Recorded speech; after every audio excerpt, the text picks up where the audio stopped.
सालोकानां त्रिलोकानां यद विद्या दर्पणायते। कुंडलपुर के बड़े बाबा की जय। मूल नायक श्री चिंतामणि पार्श्वनाथ भगवान की परम पूज्य आचार्य प्रवर श्री समंत भद्र स्वामी जी महाराज की जय। परम पूज्य आचार्य प्रवर श्री विद्यासागर जी महामुनिराज की जय। परम पूज्य निर्यापक मुनि श्री समता सागर जी महाराज की जय। परम पूज्य साक्षी महासागर जी महाराज की जय। कल आप लोगों ने सुना अमूढ़ दृष्टि अंग के बारे में कि हमें कभी भी मिथ्यात्व का समर्थन नहीं करना चाहिए। मिथ्यात्व के मानने वाले, उनका संपादन करने वाले, उनका प्रचार प्रसार करने वाले, इन सभी का हमें कभी भी समर्थन नहीं करना चाहिए, क्योंकि सम्यक दर्शन के बारे में आपको पहले बता दिया गया है कि सच्चे देवगुरु शास्त्र के अलावा अगर आप अन्य जगह जाते हैं, अन्य को मानते हैं, तो भी आप मिथ्या दृष्टि की श्रेणी में आएंगे। अब देखो अन्य क्या है, क्योंकि आज जैन धर्म में भी बहुत सारे मतांतर चल रहे हैं। अभी हम अन्य की बात नहीं कर रहे हैं। देखो आप लोग को कल से बोला था नहीं आना हमारे कमरे में।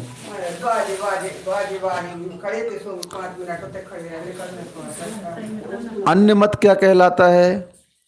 आज जैन धर्म में भी बहुत सारे मतांतर चल रहे हैं, तो उस मतांतरों को भी मानना मिथ्या दृष्टि कहलाता है। क्या कहलाता है? हाँ, आज हमारे यहाँ श्वेतांबर, दिगंबरों में भी तारणपंथी, कांजीपंथी इत्यादि बहुत सारे मतांतर चल रहे हैं।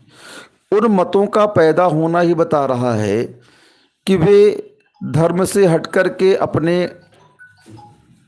मत को चला रहे हैं, क्योंकि मूल में जब भूल होती है तब मत की उत्पत्ति होती है। मत की उत्पत्ति कब होती है? जब मूल में कोई रहना नहीं चाहता है, तो वह अपना मत मना करके एक अलग पंथ खड़ा करने का पुरुषार्थ करता है। जैसे कांजी पंथ खड़ा हुआ। क्यों खड़ा हुआ कांजी पंथ? आप लोग को पता है क्या? कांजी जो था वो श्वेतांबर था। क्या था? अब श्वेतांबरों में आप लोग अंतराय कर्म नहीं करें यहाँ पर बैठ करके। कांजी क्या था? श्वेतांबर था। पहले उसने श्वेतांबर दीक्षा ली, उसका इतिहास जब पढ़ो तो। फिर उसने दिगंबर पंथ अपनाया। ज्ञान का छह उपशम तो उसके पास था। मिथ्या दृष्टि के पास भी ज्ञान का छह उपशम होता है, इसमें कोई बड़ी बात नहीं। लेकिन उसने अध्यात्म का दुरुपयोग करके उस आत्मा के बारे में जो व्याख्यान किया, उस व्याख्यान से लोग प्रभावित हो गए। क्योंकि क्या होता है, कई लोग ऐसे होते हैं जिनको समाज में मान सम्मान नहीं मिलता है, इसलिए वो एक अलग पंथ में सम्मिलित हो जाते हैं, अपनी अलग पहचान बनाने का प्रयास करते हैं, मान कसाय के बसीभूत हो करके। हम हटके हैं कुछ। आचार्य कहते हैं यही तुम्हारी भूल है। तुमने दूसरा मत जो अपनाया, किसके प्रभाव में आकर के अपनाया? मान कसाय के प्रभाव में आकर के अपनाया। मूल से तुम दूर क्यों हुए? तुमने गुरु को क्यों छोड़ा? बताइए। अब तारणपंथी वाले हैं, मैं किसी पंथ का विरोध नहीं करता हूं, लेकिन पंथ क्यों खड़ा हुआ? भट्टारक परंपरा वाले हैं, ये परंपरा क्यों खड़ी हुई? कोई भी मतांतर जब खड़ा होता है तो उसके पीछे मूल को नहीं मानना ही सामने दिखाई देता है। आपके 4 बेटे हैं, क्यों अलग हुए परिवार से? क्योंकि वो माता पिता की परंपराओं को नहीं मानना चाहते हैं, अपना एक अलग परिचय बनाना चाहते हैं, हट के अपना एक अलग अस्तित्व बनाना चाहते हैं। क्यों? हम भी कुछ हैं, हम भी कुछ हैं, इसको दिखाने के लिए वे अलग हो जाते हैं। या फिर बहू आई, उसने कुछ अलग कर दिया तो अलग हो गए। या बेटा बिगड़ गया, बहू के चक्कर में आया तो अलग हो गए। कोई ना कोई फैक्शन बीच में दरार पड़ती ही है, नहीं पड़ती क्या? बिना उसके कभी भी कोई अपने परिवार से अलग नहीं होना चाहता है। अब ये अलग क्यों हुए परिवार से? यही मूल बात है। तुम उस परिवार की परंपरा को स्वीकार नहीं कर पा रहे हो, वहाँ के जो विचार हैं उनको आप स्वीकार नहीं कर पा रहे हो, वहाँ की जो अधीनता है उसको स्वीकार नहीं कर पा रहे हो। बस अब हम इनके साथ नहीं रहेंगे, बहुत हो गया, बहुत सह लिया, अब हमने क्या हो गया, अलग रहने लगे। बस ऐसे ही है, जहाँ जहाँ शिथिलाचार का बढ़ावा होता जाएगा वहाँ वहाँ मतैक्य बढ़ते जाते हैं। क्योंकि विश्व के धर्म में जैन धर्म एक ऐसा धर्म है जहाँ पर त्याग की परिकाष्ठा ही नहीं है। बस करते जाओ करते जाओ करते जाओ। और संसारी प्राणी त्याग से बहुत घबराता है। किससे घबराता है? मोक्ष तो पाना चाहता है, आत्मसुख तो बहुत लालसा से है उसके अंदर पाने की, आत्मसुख को, लेकिन उसके जो उपाय हैं उस उपाय से वह बचता है। इंद्रिय भोग उसे छूटते नहीं हैं, छोड़े नहीं जाते उससे, और आत्मा की अनुभूति करना चाहता है। अब बताओ, उसने ऐसा ही किया, अपने वाकजाल के माध्यम से, वाक्पटुता के माध्यम से बैठे बैठे आत्मा की अनुभूति करा दी। क्या करा दी? कुंद कुंद महाराज जी को पूर्वाभास था। समय सार जी की 5वीं गाथा में उन्होंने स्पष्ट लिख दिया, चुक्केज छलम न खितब्बम। अगर मैं इस आत्मा के व्याख्यान करने में कहीं चूक जाऊं, तुम छल ग्रहण मत करना है। क्या नहीं करना? चुक्केज छलम न खितब्बम। अगर चूक जाऊं व्याख्यान में, उनको मालूम था कि ऐसे भी मत मतांतर आगे आने वाले हैं जो इस आत्मा के विषय में, उस रत्नात्रय के विषय में, उस महाव्रतों के विषय में सबको पथभ्रष्ट कर देंगे, चारित्र को धूल में मिला देंगे, बंध का कारण कह करके चारित्र को उसे अपनाने से मना करेंगे। क्या कहेंगे? बंध का कारण है, पुण्य भी बंध का कारण है। उनके यहाँ व्याख्यान ऐसा तोड़ मड़ोड़ करके कर देते हैं कि श्रावक एकदम से उलझ जाता है। क्या हो जाता है? हाँ, क्योंकि आज का श्रावक संस्कृत पढ़ा हुआ नहीं रहता है। हिंदी में उसने भावार्थ पढ़ लिया। अब भावार्थ में जो आपको उनको प्रस्तुत करना था उन्होंने प्रस्तुत कर दिया, जो आपको परोसना था उसने दे दिया। अब उस मूल टीका में क्या लिखा है? मुनि की जगह गुणी कर दिया। क्या कर दिया? मुनि की जगह बदल करके क्या कर दिया? गुणी कर दिया। अब गाथा ही का अर्थ बदल दिया पूरा का पूरा। निन्हों का दोष तुमने क्या कर दिया? एक गाथा जो आचार्यों ने लिखी उसका पूरा अर्थ एक शब्द से बदल दिया आपने, मुनि की जगह गुणी कर दिया। अब गुणी में तो हम भी आ गए चतुर्थ गुण स्थान वर्ती। तुम काहे के चतुर्थ गुण स्थान? जब तुम गुरु को ही नहीं मान रहे हो, तुम्हारा गुण स्थान कैसे बरकरार रहेगा? पहले हमारे सच्चे गुरु नहीं होते हैं। अच्छा, तुम देखने गए क्या? ये हमारा भावलिंग की द्रव्य लिंग, ये तो केवली गम्य है। ये जो साधु है उसके स्वयं के अधीन है। तुम्हारी क्या औकात है इसको परखने की? बताओ। कर दिया तो सम्यक दर्शन रहा काम का। वो तो कह रहे हैं गाथा ही बदल दी, गाथा ही बदल दी। हर जगह हेर फेर किया गया, आगम के साथ खिलवाड़ की गई, हमारे सिद्धांत को छेड़ा गया। क्यों? क्योंकि मतैक्य है ना, हम उस पंथ के हैं, ये इस पंथ के हैं। और जैसे एक दूसरे दुश्मन रहते हैं आमने सामने वाले, कि सामने को कैसे घात किया जाए, तो उन्होंने घात करने के लिए दिगंबर पंथ अपना लिया। हम लोग राजस्थान में थे तो आवा में संगोष्ठी हुई, विद्वत संगोष्ठी हुई। तो वहाँ पर एक श्वेतांबर विद्वान आए हुए थे। तो वो क्या कहते हैं कि दिगंबर साहित्य में लिखा गया है ऐसा। हमारे आगम को साहित्य बोल रहे हैं। वो क्या बोल रहे हैं? अपने आगम को आगम बोल रहे हैं कि श्वेतांबर आगम में ऐसा लिखा गया है और दिगंबर साहित्य में ऐसा लिखा गया है। तो हमने महाराज को बोला, महाराज ये तो गलत बात है, ये साहित्य बोल रहे हैं हमारे आगम को। फिर महाराज ने फटकारा, बोले नहीं गलत बात है, आप जो यहाँ पर व्याख्यान किया जा रहा है, जिस पर चर्चा चल रही है, उस चर्चा को आप हमारे आगम के अनुसार कहो, साहित्य क्यों कह रहे हो आप हमारे आगम को? साहित्य मतलब ऐसे सामान्य लोगों का लिखा हो गया, जनरल हो गया साहित्य। तो नहीं, आचार्य प्रणीत ग्रंथ है और निर्ग्रंथ तो मूल अवस्था है। क्या है? मूल प्रकृति है निर्ग्रंथता। तो जन्म कैसे हुआ आपका? नग्न। जाओगे कैसे यहां से? नग्न। ये आवरण कहां से आ गया बताओ? मात्र जैन दर्शन में ही नहीं, अन्य दर्शन ने भी दिगंबरत्व को स्वीकार किया है।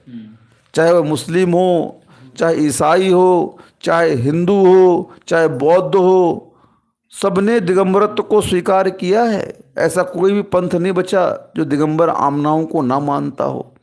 उनके यहाँ भी ऋषि मुनि दिगंबर होते हैं, हिंदुओं में भी होते हैं। हाँ, सब दिगंबर के बिना कोई आगे उस शक्ति को प्रकट कर ही नहीं सकता है। सारी शक्तियाँ दिगंबरत्व के अधीन ही हैं और किसी के अधीन नहीं है। इस दिगंबरत्व के बिना कोई भी एक कदम भी आगे बढ़ नहीं सकता उसके। हाँ, मतांतर तुम बढ़ाते जाओ, अपने प्रभाव से तुम दूसरा पंथ खड़ा कर दो। बौद्ध भी पहले दिगंबर साधु बने थे। क्या बने थे? बौद्ध भी दिगंबर बने थे। उन्होंने साधना की बहुत साल तक। अब मैं पहले कह दिया कि दिगंबरत्व की साधना बड़ी कठिन है। नग्न होना बड़ा कठिन है। यहाँ तो व्यवहार की चर्या पालना कठिन है, निश्चय की तो बात छोड़ो। किसकी बात छोड़ो? द्रव्यलिंगी का भेष भी पालना बड़ा कठिन है हमारे यहाँ। द्रव्यलिंग बड़ा महत्वपूर्ण है। ये द्रव्यलिंगी है, मुंह उठा करके बोल देते हैं अपन। अरे द्रव्यलिंग तो पालो। द्रव्यलिंगी तो तुमने कह दिया, भावलिंगी द्रव्यलिंगी कह करके व्याख्यान परोस दिया सबके सामने। लेकिन द्रव्यलिंग का पालन करना कितना कठिन होता है? भले मिथ्या दृष्टि है महाराज, कैसा है, लेकिन द्रव्यलिंग पालो तो केसरुंज तो करो। एक बार खाओ तो मिथ्या दृष्टि मुनि भी 28 मूल गुणों का पालन करता है। 28 में दोष तो लगाएगा, लेकिन एकदम भ्रष्ट नहीं होता है। वो भी समाज में रह रहा है मान लो, तो 2 टाइम खाएगा क्या? बताओ तो। समाज के बीच में रह रहा है, गाड़ी में चलेगा क्या? केसनू नहीं करेगा कि समाज के बीच में। क्यों? गुरुजी हमेशा कहते हैं तेरी 2 आंखें तेरी ओर 1000, सतर्क हो जा। तुम तो दुनिया को 2 आंखों से देखते हो, और दुनिया तुम्हें कितनी आंखों से देख रही है? 1000 आंखों से देख रही है। और आजकल तो मोबाइल का ज़माना आ गया। हर समय अलर्ट रहो, आसन में रहो, पता नहीं कब किसका कैमरा चालू रहे और वो फोटो खिंच जाए और वायरल हो जाए। क्या हो गया? इस विज्ञान के युग ने, इस मोबाइल ने और हमें क्या कर दिया? सतर्क कर दिया। और सतर्क रहो, अच्छी बात है। साधु को सतर्क तो रहना ही चाहिए। अपने व्रतों के प्रति बहुमान तो उसका होना चाहिए। लेकिन जो इस तरह की अफवाहें आदि फैलाते हैं धर्म के, सिद्धांत के, अध्यात्म के विरोध में, ऐसे लोगों से बचना चाहिए। तभी आपका अमूढ़ अंग पल पाएगा। इनके प्रभाव में आ गए तो आप भी मिथ्या दृष्टि कहलाओगे। क्यों अलग से पंथ बनाया तुमने दिगंबरत्व को छोड़ करके? जैन लिख रहे हो अपने आप में, क्या लिख रहे हो? हाँ, लेकिन मात्र हम शास्त्र को ही पूजेंगे, देव को नहीं पूजेंगे, गुरु को पूजेंगे। अब देव को क्यों छोड़ दिया? एक ने छोड़ दिया गुरु को और एक ने छोड़ दिया देव को। अब बताओ तुम्हारा अंग कैसा है? अधूरा है। फिर हम कैसे आपको सम्यक दृष्टि माने? परिपूर्णता तो तब होगी जब सच्ची देव गुरु शास्त्र तीनों की मान्यता हमारे अंदर। फिर क्यों नहीं कर रहे हो? क्यों ऐसा मत चला दिया? क्योंकि तुम स्वयं उस पद में आसीत नहीं हो पा रहे थे। तुम स्वयं उस दिगंबरत्व को स्वीकार करने की क्षमता नहीं थी तुम्हारे अंदर, योग्यता नहीं थी, शक्ति नहीं थी। इसलिए तुमने क्या किया? भारत देश है ये हमारा, अंधविश्वासों का देश है। किसका देश है? हाँ, अंधविश्वासों का देश है। कहीं पर थोड़ी खड़खड़ाहट हो गई, अरे चुड़ैल घुस गई, भूत घुस गया, पता चला चूहा था, बिल्ली थी, क्या था? हाँ, कुछ भी घटना होती है उसको भूत प्रेत का नाम दे देते हैं। उनको फुर्सत रखी क्या भूत प्रेतों को? तुम्हारे पास आकर के तुमको परेशान करते रहेंगे। उनके पास भी तो बहुत सारे काम हैं। यहाँ क्या रखा है उनके लिए? स्वर्गों में तो कितने भोग रखे उनके लिए, कितना सुख रखा है। अपने सुख को छोड़ करके तुम्हें परेशान करने क्यों आएंगे वो, बताओ?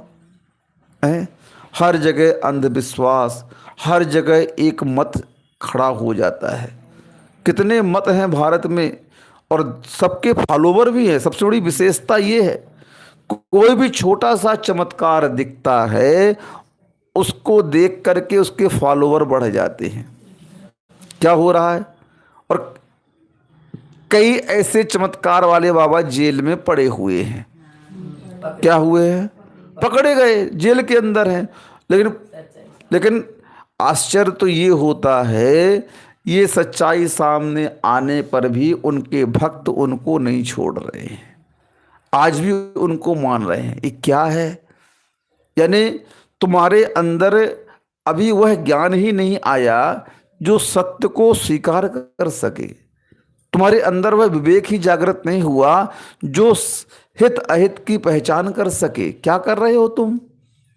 संसार की क्रियाओं में तो बड़े दक्ष हो, बड़े होशियार हो तुम, हर जगह होशियारी दिखाते हो, कहीं ठग ना जाए।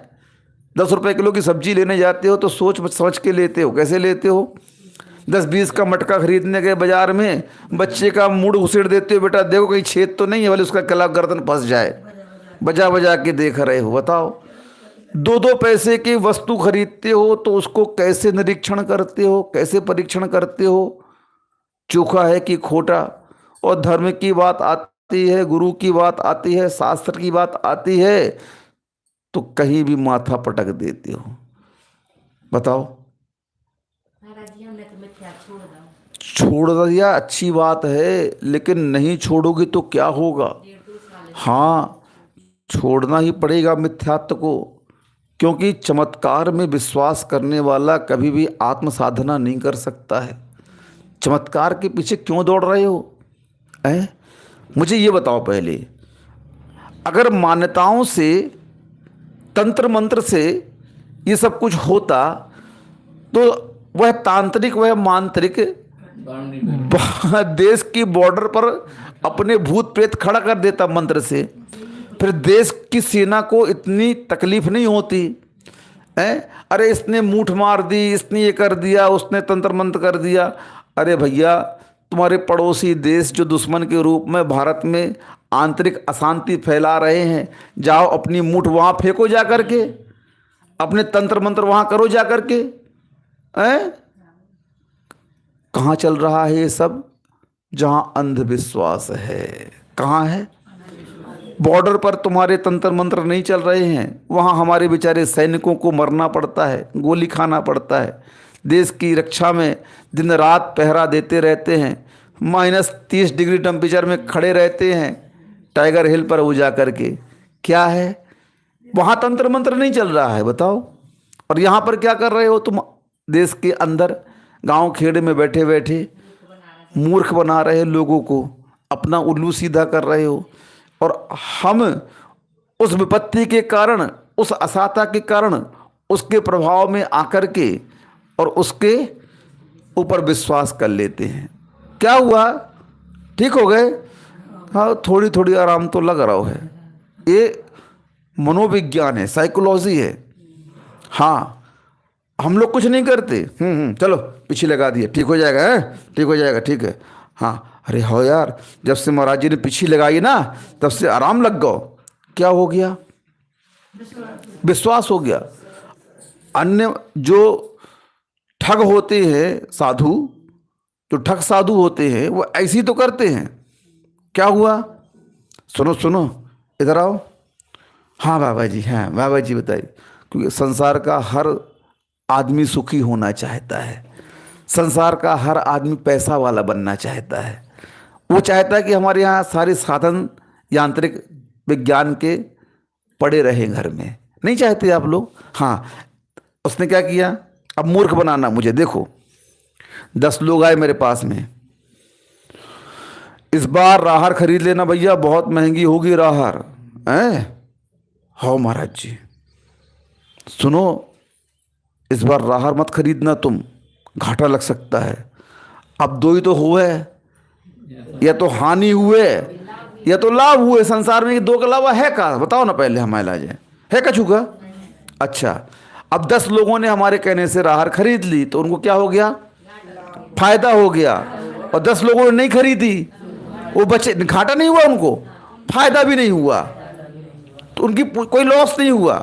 बाबा जी को विश्वास था, चलो यार अगली बार बाबा जी बताएंगे तो ठीक हो जाएगा। लेकिन जिनको 10 को फायदा हुआ वो हमारे पक्के भक्त बन गए। क्या हो गए वे? अरे ये बाबा चमत्कारी है। हाँ, अब क्या होगा?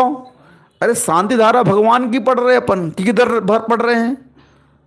भगवान की शांति धारा पढ़ रहे हैं तो पुण्य जुड़ेगा उससे, उसमें दान दे रहे हैं तो और पुण्य जुड़ेगा, तो उससे लाभ हो सकता है आपके स्वास्थ्य में। तो अब चमत्कारी कौन हो गए? हम बन गए चमत्कारी। जे महाराज जी मुख से शांति धारा पढ़ दें तो चमत्कार हो जाता है। अरे कहाँ की मूर्खता है ये, समझ में नहीं आ रहा है। दान तुम कर रहे हो, देखो कर्म सिद्धांत है हमारे यहाँ। जब तीर्थंकर कुछ नहीं कर पाते हैं तो हम महाराज क्या कर सकते हैं किसी का? बताओ तो। तीर्थंकर कुछ नहीं कर पा रहे हैं, सुन रहे हो? वो किसी का कुछ नहीं कर पा रहे कल्याण। अपना कल्याण स्वयं को करना पड़ता है। तीर्थंकर उपदेश मात्र देते हैं। क्या देते हैं? उस उपदेश को सुनकर के जिन्होंने अपने आत्मशक्ति जागृत कर ली तो उसका उद्धार हो गया। जिसने नहीं की तो वह वहां से लौट करके पुनः संसार में आ जाएगा। क्या समोसरण में जाने वाले सभी मुनि बन जाते हैं उपदेश सुन करके? क्या बताओ? अगर ऐसा होने लगा तो फिर संसार में सभी मुक्त हो जाएंगे। उनके समोसण में कितने जीव जाते हैं, लेकिन सभी मुनि नहीं बनते हैं, सभी सम्यक दर्शन को प्राप्त नहीं होते हैं, सभी अणुव्रतों को धारण नहीं करते हैं। जिनका क्षेयोपशम जागृत हो जाता है उस उपदेश को सुनकर के वे ही अपनी आत्मा का कल्याण कर पाते हैं। अब यहाँ क्या सिद्ध हो गया? सामान्य व्याख्यान तीर्थंकर के उस दिव्य ध्वनि से निकल रहा है धर्म का, उस व्याख्यान को सुनकर के जो अपनी आत्मशक्ति जागृत कर लेता है उसी का कल्याण होता है, और तीर्थंकर किसी का कल्याण नहीं करते। तो फिर हम कैसे चमत्कारी हो गए बाबा, समझ में नहीं आ रहा है। जब हमारे तीर्थंकर चमत्कार नहीं करते हैं तो हम चमत्कारी कैसे कहलवा रहे अपने आप को? बताओ। चमत्कारी बाबा, इनके अरे बड़ी शक्ति है, इनके पास में बड़ी शक्ति है। हाँ, तो हमने देख ली कितनी शक्ति है। जिसके पास शक्ति होती है वह सम्यक दृष्टि शक्ति का उपयोग करता ही नहीं है। क्या नहीं करता है? उसको मालूम है ये ख्याति लाभ पूजा मेरी आत्मा को पतित बना देगा, मेरा विनाश हो जाएगा। क्या हो जाएगा? हाँ, क्योंकि 1200 विद्याएं जब 10वें पूर्व आकर के खड़ी होती हैं उस श्रमण के सामने, उन विद्याओं की ओर देखता नहीं है वह। अगर देख ले तो मिथ्या दृष्टि, और नहीं देखता है तो केवल ज्ञान की प्राप्ति होगी उसे। क्या होगी? उस विद्याओं को देखते ही मिथ्या दृष्टि बन गया। क्या बन गया? अब यहां पर हम क्या बन रहे हैं? ख्याति लाभ पूजा को अगर चाह रहे हैं तो बताओ, मिथ्या दृष्टि। क्या बन रहे हैं? जो जो श्रमण ख्याति लाभ पूजा की ओर बढ़ेगा वह संसार में घोर मिथ्या दृष्टि की श्रेणी में आएगा। किसकी श्रेणी में आएगा? चमत्कार कहाँ होगा? कहाँ होगा चमत्कार? बताओ तो। एक के यहाँ महाराज आहार कर रहे हैं रिद्धिदारी, उनके यहाँ रत्नों की वर्षा हो रही है, और दूसरे के यहाँ आहार करने गए तो उनके यहाँ पंच आश्चर्य की वर्षा नहीं हुई। सुन रहे हो? सुना है कभी? है? सुना है? कहानियाँ आती है ना? हाँ, कहाई सुनाई थी ना? हाँ, क्या बोला महाराज ने? क्या बोला? कुछ नहीं बोला। नमो अरिहंताणम कहा। क्या कहा? हाँ, घर आया। तुम तो जंगल गए थे ना लकड़ी लेने के लिए, लकड़ी लेकर के नहीं आए, खाली हाथ आ गए। वो लकड़ी महाराज को जंगल में ठंड से बचाने के लिए हमने जला दी। क्या किया उसने लकड़हारे ने? महाराज बैठे थे चट्टान पर साधना करने के लिए, चारों तरफ क्या लगा दिया उसने? आग लगा दी। आग लगा दिया ना। हाँ, लौट कर घर आया सुबह खाली हाथ। बच्चे भूखे थे, पत्नी भूखी थी, एक तो रात भर नहीं आए, सो परेशान अलग थे सब कोई। और जैसे ही आए तो क्या हुआ? पहली बात तो उसने सोचा रात को महाराज की हमने सेवा की, महाराज कुछ कहेंगे हमसे, तो एक तो महाराज बिना बताए चले गए, आकाशगामी थे, चारों रिद्धिधारी थे महाराज।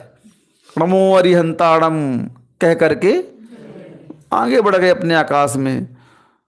तो उनको एक ही शब्द सुनाई दिया लकड़हारे को। क्या सुनाई दिया? नमो अरिहंताणम। अच्छा अच्छा, बाबा जी ये कुछ दे गए हैं मुझे।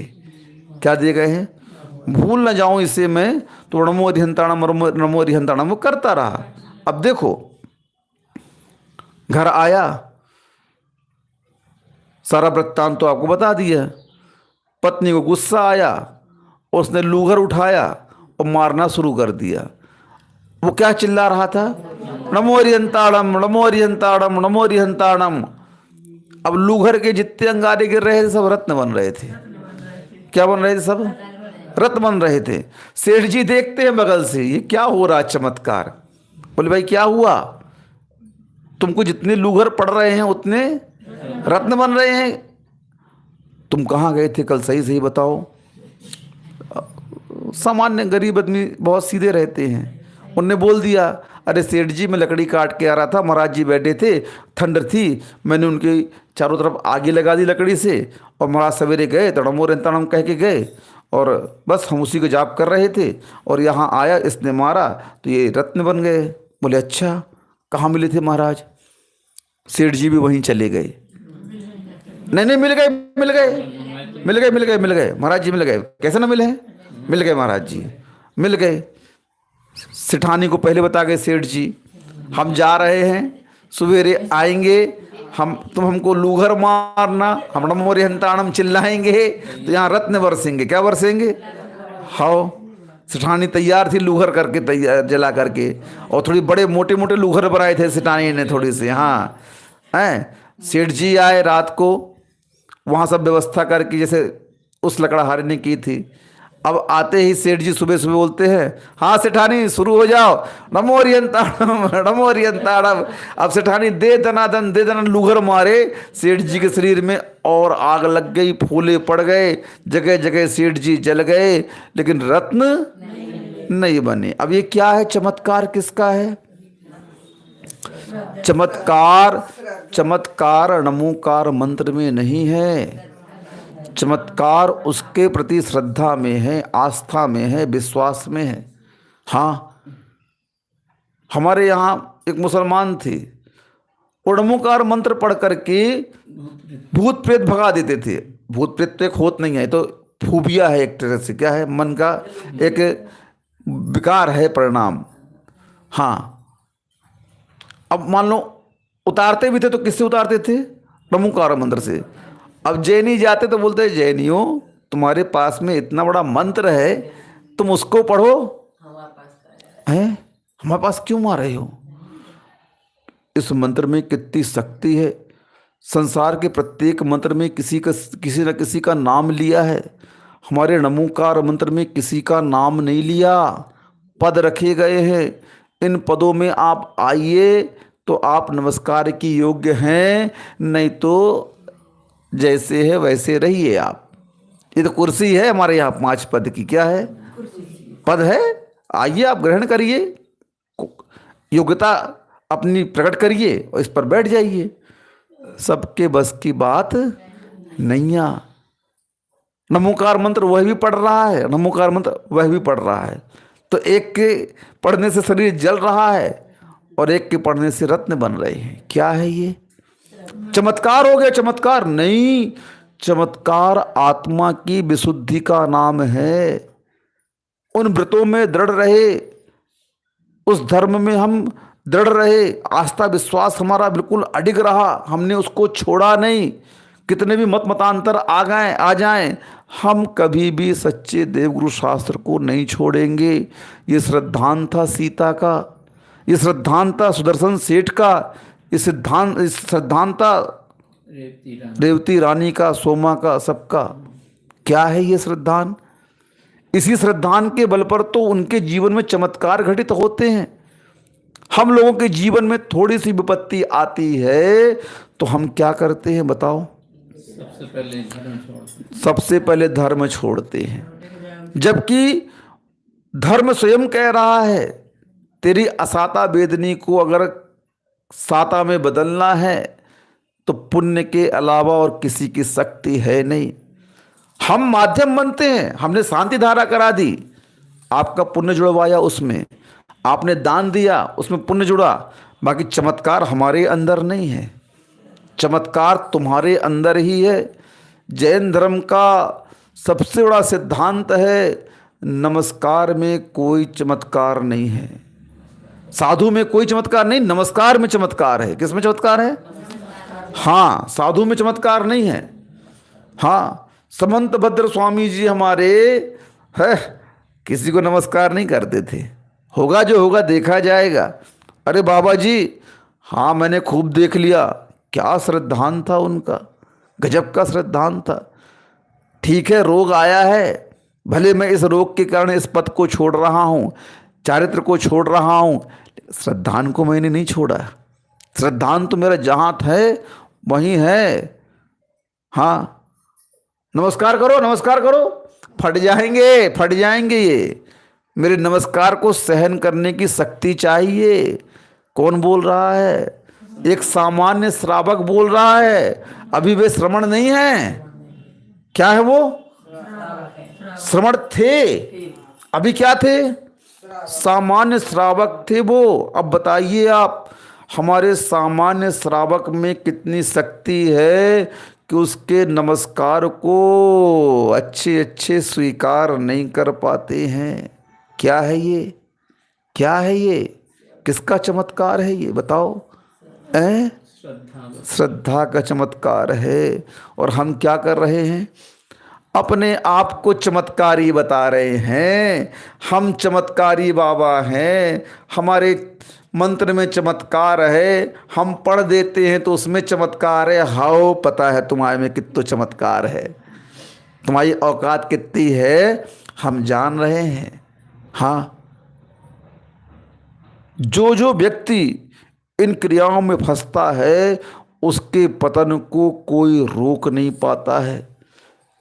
हाँ, पुण्य के उदय से तुम पाप करके इतना ऊपर पहुंच गए, लेकिन वह पुण्य जैसे ही समाप्त होता है, सांप सीढ़ी देखी आपने? हैं? एक से चढ़ते चढ़ते बसते बसते पहुंच गए 98 तक, और 2 घर बचे हैं, और 99 में एक 7 मुखी सर्प बैठा है, 8 मुखी, और जैसे ही डसता है पुनः 0 में आ जाता है। वह क्या हो गया? हाँ, अपनी करनी आप करें, सिर औरन के धरना। अरे मैं योग्य हूं इसलिए मुझे दुत्कारा जा रहा है, इसलिए मुझे गिराया जा रहा है। अरे तुम योग्य होते तो तुमको क्यों गिराता? कोई बोलता है कि मैं योग्य हूं ना इसलिए मुझे गिराया जा रहा है। मैं बोलता हूं भैया, तुम योग्य होते तो तुमको क्यों गिराया जाता? तुमने कहीं न कहीं तो ऐसा काम किया है जिस काम के बदौलत तुम्हारा पुरस्कार की जगह तिरस्कार हो रहा है। क्या हो रहा है? आचार्य कहते हैं इस लक्षण को समझ तू, तेरा तिरस्कार शुरू हो गया, तू गुरु की नजर में गिर गया, तू संघ की नजर में गिर गया, और उसके बाद भी क्या कह रहा है? मैं लायक हूं। कर्म कहता है तू अभी नालायक है। क्या है तू? नालायक है। तुझे कर्म का लक्षण दिखाई नहीं दे रहा है कि कर्म किस रूप में तेरे सामने आ रहा है। कर्म संकेत के रूप में आता है। किसके रूप में आता है?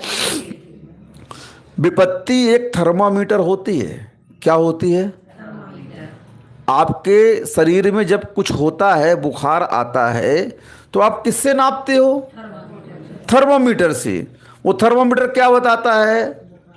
चाहे कोई भी थर्मामीटर हो, हर थर्मामीटर सच्चाई को बताता है। किसको बताता है? चाहे दूध नापने वाला थर्मामीटर हो, चाहे पानी नापने वाला थर्मामीटर हो, उसके नाम अलग अलग रहते हैं, और चाहे बुखार नापने वाला थर्मामीटर हो, कोई भी थर्मामीटर हो, वह सत्य को बताता है। किसको बताता है?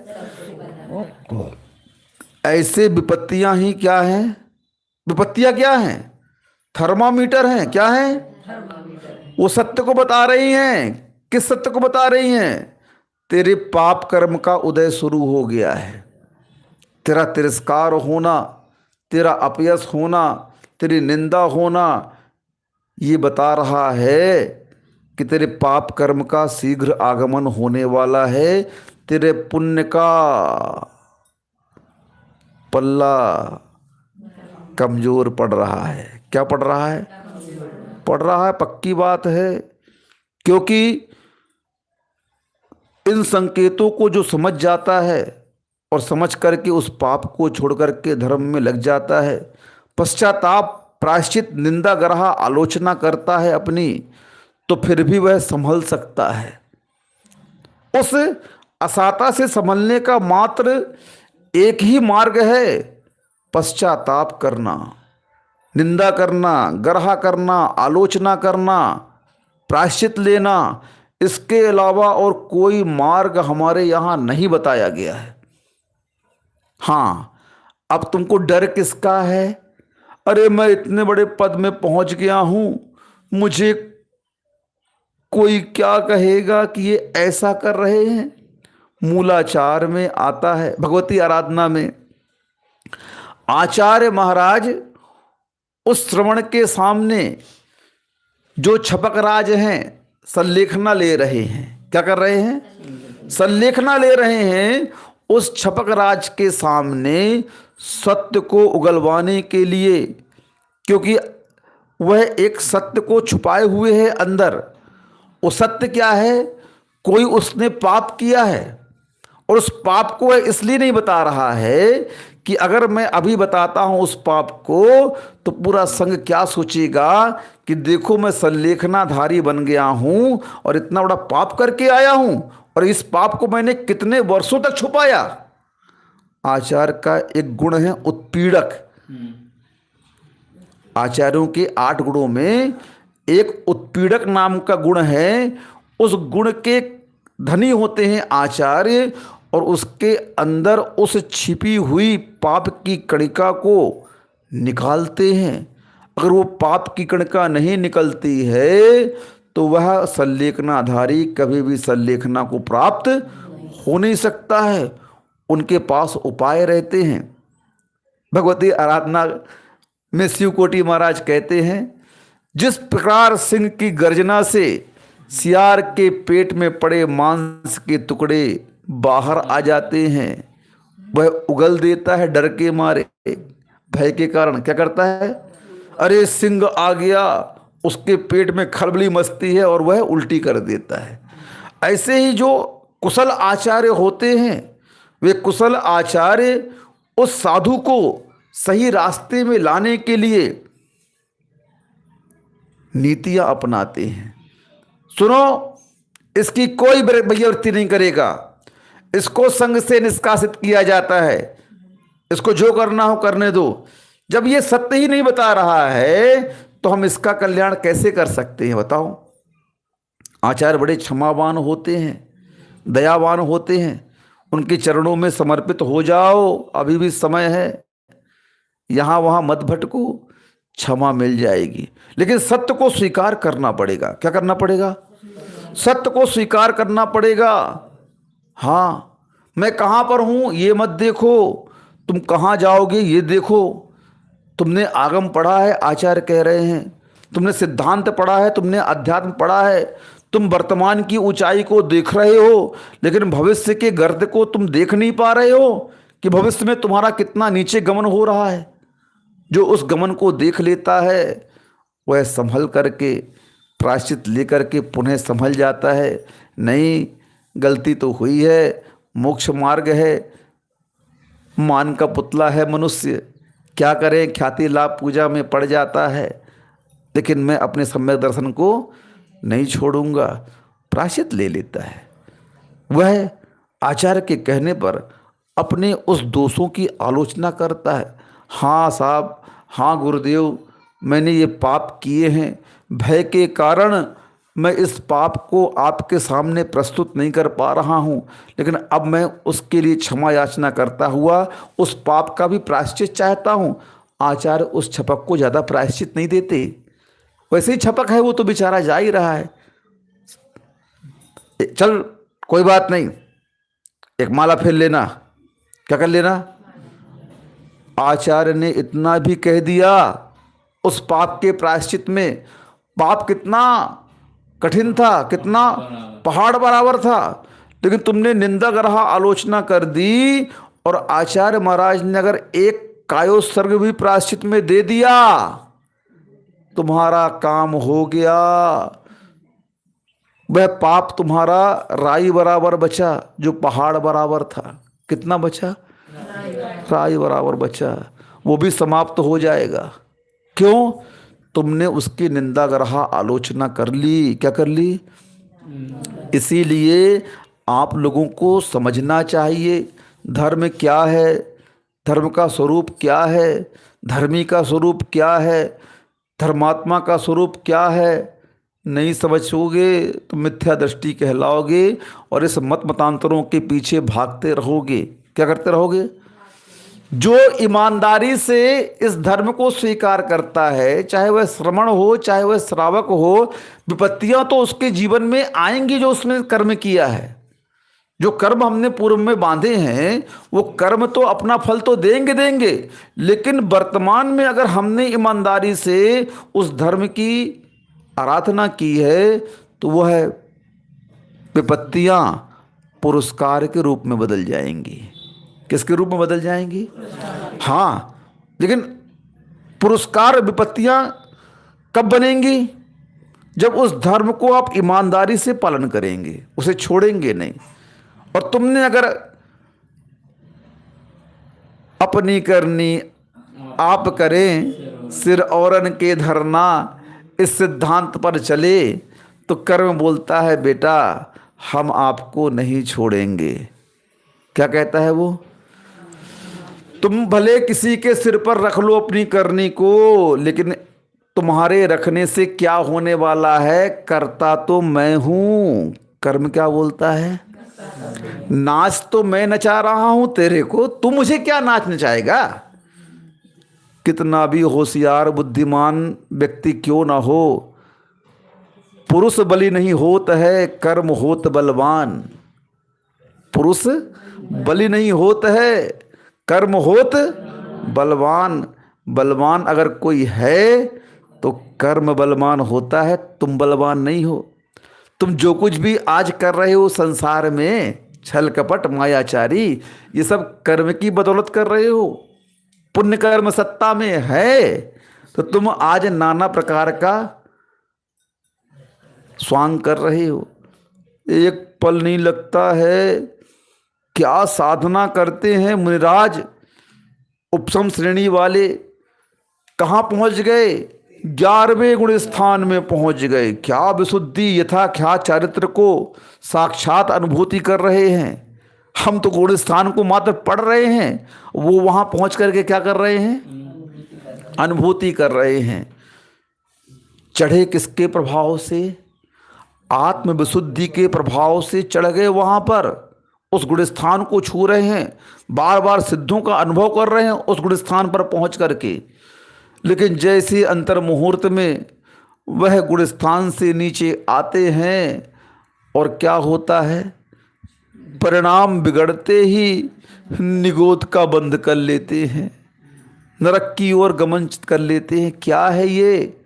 बताओ कैसा परिणाम है? एक विशुद्धि बढ़ाई, उस विशुद्धि के फलस्वरूप तुम कहाँ पहुंच गए? 11वें में। और जैसे विशुद्धि समाप्त हुई, नरक में चले गए, मर करके तुम्हारा मिथ्यात्व में मरण हुआ और नरक आयु का बंद होकर के कहाँ चले गए? निगोद आदि का बंद करके निगोद में चले गए। कहाँ तुम्हारा गमनागमन हो गया? देखो तो थोड़ा सा। अरे कैसे कैसे कैसे कर रहे हो? बिना सम्यक दर्शन कैसे चढ़ेगा 11वां गुण स्थान? अरे गिर गया। चौथे गुण स्थान के ऊपर तो सब सम्यक दर्शन ही चल रहा है। क्या चल रहा है? हाँ, छूट जाता है। पर इसीलिए तो बार बार कहा जा रहा है, ये सम्यक दर्शन के अंग क्यों पढ़ाए जा रहे हैं आपको? क्यों आपको अमूढ़ दृष्टि बनने के लिए कहा जा रहा है? पता नहीं कब परिणाम हमारे गिर जाएं, कुछ कह नहीं सकते हैं, कुछ नहीं कह सकते हैं, क्योंकि प्रतिकूलताएं परिणामों से जुड़ी रहती हैं। प्रतिकूलताएं किससे जुड़ी रहती हैं? परिणामों से जुड़ी हैं। और उस प्रतिकूलता में अगर तुम्हारे परिणाम बिगड़ गए, तुम गए काम से। क्या हो गया? तुम गए काम से। इसीलिए परिस्थितियों से नहीं, परिणामों से डरो। किससे डरो? परिस्थितियों में उतार चढ़ाव तो अनादिकाल से होता आ रहा है, होता रहेगा, लेकिन स्थिरता किसमें लानी है? परिणामों में लानी है। हाँ, प्रतिकूल, अरे क्या करना? अनुकूलता प्रतिकूलता ये कर्म का संयोग है। किसका संयोग है? जो कर्माधीन व्यवस्था चल रही है अनुकूलताओं प्रतिकूलताओं की है। उपसर्ग नहीं हुए क्या पार्श्वनाथ भगवान के ऊपर? कितने मुनि हैं जो उपसर्ग के लिए हुए हैं? कितने हैं? बहुत सारे हैं। हाँ, लेकिन उन प्रतिकूलताओं में उन्होंने परिणाम को नहीं बिगड़ने दिया, तभी तो केवल ज्ञान की प्राप्ति हुई है। परिणाम बिगड़ जाते तो क्या होता है? 11वें गुण स्थान का परिणाम बिगड़ता है तो नीचे निगोद की ओर चला जाता है। कितना संघर्ष किया, कितनी स्थिरता लाए होंगे ध्यान में, क्या शुद्धोपयोग रहा होगा उनका, तब तो ऊपर गए वो। और नीचे गिरते में कैसे? अंतर मुहूर्त में भड़ाम से नीचे गिरे और मिथ्यात्व में पहुंचे और आत्मघात हुआ, मृत्यु को प्राप्त हुए और चले गए निगोद में। लो, कर लो सब कुछ। इसीलिए धर्म के माध्यम से बार बार परिणामों में स्थिरता लाने का पुरुषार्थ करना चाहिए। साधना यही है मात्र, और कुछ नहीं है। हाँ, प्रतिकूलताएं आती हैं, विपत्तियां आती हैं, तो उनको आप समझिए थोड़ा सा। धर्म यही तो समझाना चाहता है आपको कि उन प्रतिकूलताओं में, उन परिस्थितियों में, उस असाता बेदनी में आप अन्य की शरण में मत जाइए, धर्म की शरण में जाइए ना। मान्यताओं से अगर मान्यताएं पूरी होती, किसी देवी देवताओं के यहाँ मान्यता मांगने से अगर मान्यताएं पूरी होती, तो फिर संसार में अर्थ पुरुषार्थ क्यों करता व्यक्ति? बताओ पहले। नहीं करता ना। एक अगरबत्ती रेवड़ी दाना में अगर देवी प्रसन्न होकर के वरदान दे देती कि जाओ बेटा तुमने ये मांगा तुमको दिया, फिर संसार का पुरुषार्थ क्यों मरते? क्यों दिन भर नौकर बनते, मालिक बनते, मेहनत करते? क्यों करते? नहीं, ये सब व्यर्थ की मान्यताएं हैं। किसकी मान्यताएं हैं? कहीं भी कुछ मांगने से मिलने वाला नहीं है, ये आप गांठ बांध करके रख लिए। सुन रहे हो? हाँ, जो लाइव देख रहे हैं वो भी सुन ले हैं। जो मान्यताओं पर चलते हैं वे ये सोच लें कि हमारी मान्यता दूसरे पूरी नहीं करेंगे, बल्कि हमारे पल्ले में जो पुण्य बंधा हुआ है वही हमारी मान्यताओं को पूरा करेगा, और कोई हमारी मान्यताओं को पूरा नहीं कर सकता है। कई बार उदाहरण दे दिया हमने इस बात का। तुम्हारे खाते में पैसा है तो कैशियर की सीट में तुम्हारा दुश्मन क्यों ना हो, वह तुम्हारे चेक को भजा देगा। और तुम्हारे खाते में पैसा नहीं है और कैशियर की सीट में तुम्हारे पिताजी बैठे हैं और तुम्हारे चेक को बाउंस कर देंगे। क्या कर देंगे? क्यों कर दिया बाउंस? पिताजी बैठे, अकाउंट में पैसा ही नहीं है। सीधा सिद्धांत है, आपके पल्ले में पुण्य होगा तो सारी व्यवस्थाएं, सारी सुविधाएं, सारे साधन आपको मिलते जाएंगे। और अगर आपके पल्ले में पुण्य नहीं है तो क्या होगा? कोई भी तुम्हारा साथ नहीं देता है। जब रानी सीता का पाप का उदय आया तो किसने साथ दिया? जब पुण्य का उदय था तो राम ने पूरी सेना एकत्रित कर ली थी उनको छुड़ाने के लिए। क्या कर ली थी? और लेकर के आए उस रावण के खेमे से उसको। पुण्य का उदय था। लेकिन जब पाप का उदय आया तो अकेले अग्नि परीक्षा देनी पड़ी। वन में छोड़ दिया, अकेले गई, इतने घोर वन में कृतांत वक्र छोड़ करके आ गया, कोई साथ में नहीं था उसके। देवी अब आपको यहाँ से अकेले जाना है, क्या करना है? इस घोर अटवी में कौन है? नहीं नहीं, कोई मैं हूँ, मेरी आत्मा, मेरे भगवान, मेरा कर्म मेरे साथ है। हाँ, पाप के उदय में परछाई भी अपना साथ छोड़ देती है भैया। क्या होता है? इसीलिए संसार में कोई कुछ करता नहीं है, सब निमित्त मात्र है। उपादान तो स्वयं का होता है।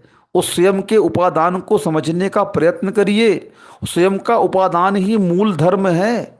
क्या है?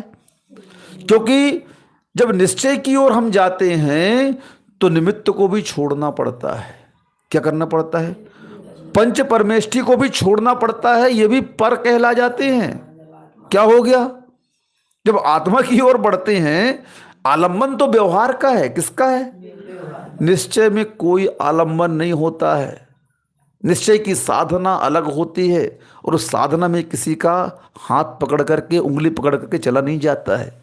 स्वयं अपनी दृढ़ता के साथ, अपनी शक्ति के साथ वह उस आत्मा की ओर बढ़ता है। ये निश्चय है। व्यवहार तक तो हम कोई दिक्कत की बात नहीं है, लेकिन वहाँ पर क्या है? उपादान मूल कहा गया है। निमित्त को इग्नोर नहीं कर रहे हैं, लेकिन उस निमित्त से बचना ही मूल उपादान को और जागृत करना होता है। बचना किसे है? उपादान को ही बचना है, निमित्त को कभी नहीं बचना। निमित्त तो आपको आकर के कर्म का प्रभाव दिखाएगा, चाहे अच्छे चाहे बुरे। कोई भी कर्म होगा वह निमित्त उस कर्म के प्रभाव को मात्र शो करता है, दिखाता है। लेकिन उस कर्म का कर्ता कौन है? उपादान है। कौन है? उपादान ही उसका करता है, और उपादान को ही उस निमित्त का लाभ मिलता है। उपादान ही उस निमित्त से प्रभावित होता है। बस उपादान अगर अपनी शक्ति जागृत कर लेता है और उस निमित्त से प्रभावित नहीं होता है तो वह उपादान और शक्तिशाली बन जाता है। इतना शक्तिशाली बन जाता है, फिर उसको बाहर में कितने भी उपसर्ग होते रहे निमित्त के रूप में। सुन रहे हो? समझ में आ रहा? बाहर कितने भी निमित्त के रूप में अग्नि जला दी, तपे हुए आभूषण पहना दिए लोहे के, सियालनी खा रही है, शेरनी खा रही है, बाहर निमित्त में ये शरीर भखा जा रहा है, जलाया जा रहा है, लेकिन उसका उपादान जागृत है। वो उस निमित्त की ओर देख ही नहीं रहा है। ये है साधना का फल। क्या है? केवल ज्ञान की प्राप्ति हो गई। क्या हो गई? क्यों? अपने उपादान को दृढ़ बना लिया। क्या कर लिया? दृढ़ बना लिया। यही हमें सीखना है। नहीं, रानी क्या करेगी मैं देखूंगा नहीं रानी की ओर। अब मैं काष्ठवत हो रहा हूं, संकल्प ले रहा हूं, जब तक मेरे ऊपर उपसर्ग आ रहा है ये, और ये उपसर्ग दूर नहीं होता, मैं किसी से बात नहीं करूंगा, मौन रहूंगा, हाँ ना भी नहीं कहूंगा, कायोत्सर्ग मुद्रा में रहूंगा। सुदर्शन सेठ बोल रहे हैं। जैसे ही सत्य की रक्षा देवों ने की, देव आकर के उस सत्य को उद्घाटित करते हैं। अब बोलते अब मैं घर नहीं जा रहा। कहाँ जा रहा हूँ मैं? बस मैंने देख लिया सत्य क्या है संसार का। लेकिन उस उपादान को उन्होंने जागृत किया कि नहीं किया? उस निमित्त को निमित्त में रहने दिया। निमित्त मेरा क्या बिगाड़ लेगा? जो करना है कर ले निमित्त। मैं अपने उपादान को अपने आप में रखूंगा, उस निमित्त से मैं प्रभावित नहीं होऊंगा। बस काम हो गया तुम्हारा। यही मूल धर्म है। मान्यताओं के आधार पर कुछ होने वाला है नहीं। हमने जो कर्म किए हैं हमें भोगने पड़ेंगे। निमित्त कोई भी बन जाएगा। मान्यताओं से कुछ मिलने वाला भी नहीं है, और मान्यताओं से मिलेगा भी तो हमारे पुण्य की योग्यता से मिलेगा।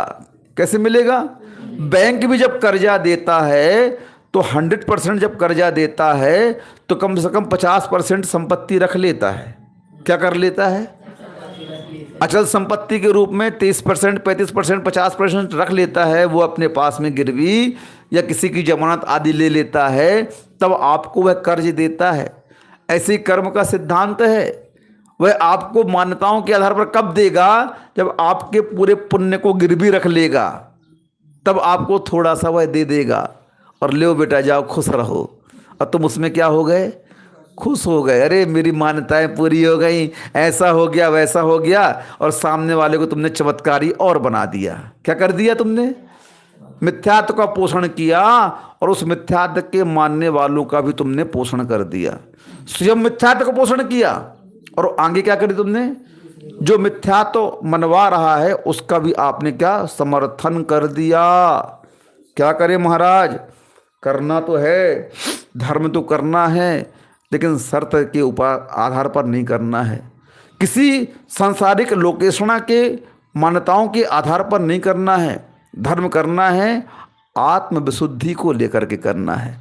धर्म करना है कर्मों की निर्जरा को लेकर के करना है। धर्म का लक्ष्य क्या है? धर्म का फल क्या है? हाँ, कर्मों की निर्जरा। ये अगर ध्यान नहीं है तो तुम्हारा सारा धर्म बेकार हो जाएगा। क्या हो जाएगा? पुण्य तो मिल जाएगा, थोड़ी सी धन संपदा वैभव संसार के साधन मिल जाएंगे, संसार के सुख इंद्रिय विषय सुख मिल जाएंगे, थोड़ी सी पद प्रतिष्ठा तो मिल जाएगी तुम्हें। लेकिन उसके बाद जो तुम्हारी दुर्गति होगी उससे यह आत्मा भव भवांतर तक परिभ्रमण करती रहेगी। अरे सम्यक दर्शन को प्राप्त कर लिया, हाँ कर ले, कोई बात नहीं। लेकिन सम्यक दर्शन जब छूटता है तो उसका उत्कृष्ट अंतरकाल कितना बनता है? अर्ध पुद्गल परावर्तन कितना बनता है? सम्यक दर्शन तो मोक्ष मार्ग की प्रथम सीढ़ी है, प्राप्त कर लिया, मोक्ष का रिजर्वेशन हमारा हो गया। लेकिन वह मोक्ष का अंतरकाल कितना पड़ेगा? अर्ध पुद्गल परावर्तन काल।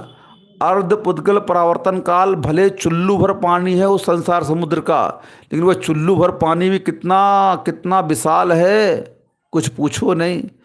असंख्यात चौबीसी, संख्यात नहीं, असंख्यात चौबीसी उस अर्ध पुद्गल परावर्तन काल में मुक्त हो जाती हैं, और वह सम्यक दर्शन छूटने के बाद परिभ्रमण करता रहता है। कैसे पूरा होगा अर्ध पुद्गल परावर्तन काल? एक जुआरी फेंकी कहाँ? दक्षिण के समुद्र में, और एक जुआरी फेंकी कहाँ? उत्तर के समुद्र में। अब जब दोनों जुआरी उस मिल जाए, समुद्र के एक साइड में मिल जाएं, तब समझना अर्ध पुद्गल परावर्तन काल पूरा हुआ। ये कब होगा बताओ? हैं? कब होगा? पता ही नहीं है महाराज कब होगा। इसीलिए सम्यक दर्शन महत्वपूर्ण तो है। संपत्ति कमा तो ली आपने, लेकिन उसको सुरक्षित रखना बड़ा मुश्किल काम है। कुल मिल गया आपको, श्रावक पर्याय मिल गई आपको, अब उसको सुरक्षित रखना बड़ा मुश्किल है। क्यों? तुम इस कुल में जन्म लेने के उपरांत अपने उस कुलाचार का पालन नहीं कर रहे हो। इस कुल में जन्म लेने के उपरांत तुम धर्माचार का पालन नहीं कर रहे हो, तो तुम अभी अपने उस धर्म को बचा करके नहीं रखे हो। क्या कर रहे हो? तुम मात्र टाइम काट रहे हो। पर्याय मिली थी कर्म काटने के लिए, घर छोड़ा आत्म साधना करने के लिए। आचार्य महाराज हमेशा कहते हैं, क्यों बेटा दीक्षा क्यों ली तूने? प्रभावना करने के लिए? हैं? किसके लिए ली दीक्षा? कि मेरी ख्याति लाभ पूजा हो जाए, मेरी पहचान, मेरी आइडेंटिटी अलग से बन जाए। नालायक कहीं का है। जिस दिन तुमने दीक्षा ली, किस परिणाम के साथ दीक्षा ली, क्या वैराग्यता तुम्हारे अंदर, उस वैराग्य के साथ लक्ष्य क्या रखा था तुमने दीक्षा का? बताओ तो। क्यों आए थे मेरे पास दीक्षा लेने के लिए तुम? मैंने बुलाया था क्या तेरे को? तुम आया था गुरुदेव, इस संसार समुद्र से मैं छूटना चाहता हूं। इन पाप की गलियों में भटकते भटकते अनंत काल बीत गए, अब मैं इससे छुटकारा पाना चाहता हूं। अब मुझे ये संबंध, ये संपत्ति, ये वैभव, ये पद प्रतिष्ठा फीके लग रहे हैं। मैं इनके नेचर को, इनके स्वभाव को जान चुका हूं। अनादिकाल से है आत्मा इन्हीं के अधीन थी, इसीलिए तो संसार परिभ्रमण चल रहा है। अब मैं इसका परित्याग करके आपके चरणों में उस रत्नात्रय की आराधना के लिए आया हूँ। उस वैराग्य की भाषा को सुन करके, उन भावों को देख करके आचार्य महाराज दीक्षा दे देते हैं। और उसके बाद तुम क्या कर रहे हो? बताओ, क्या कर रहे हो तुम? ख्याति लाभ पूजा में फंसे हो। फंसे रहो बेटा। उसका अंजाम क्या होगा, शास्त्र उठा करके देख लो। तुम जितना पापों से बचोगे उतना उद्धार होगा, जितना पापों में रस्ते पसते जाओगे उतना तुम्हारा पतन होगा। आप पाप को पहचानते हैं, पाप की परिभाषा बताने की आवश्यकता नहीं है, सभी पाप की परिभाषाओं को जानते हैं। इसलिए अमूढ़ दृष्टि अंग क्या कहता है? का पथे पथे दुखानाम, का पथस्थे प्रसम्मति, असंप्रक्तिरुत्कीर्ति, प्रमूढ़ा दृष्टिरुच्यते। हाँ, दुखों के कारण क्या? दुखानाम पथि का पथे। दुख का कारण क्या है? इस संसार में मिथ्यात्व आदि ही दुख का मूल कारण है। इसलिए उनके विषय में का पथस्थे, मिथ्यात्व आदि के धारक व्यक्ति में और उन विषयों में असम्मति, मन से सम्मत न होना, असंप्रक्ति, शरीर से सराहना नहीं करना, मन से भी, वचन से भी और काय से भी, अनुत्कीर्ति, वचन से प्रशंसा नहीं करना। क्या कहलाता है? अमूढ़ दृष्टि उच्चते। अमूढ़ दृष्टि अंग कहलाता है।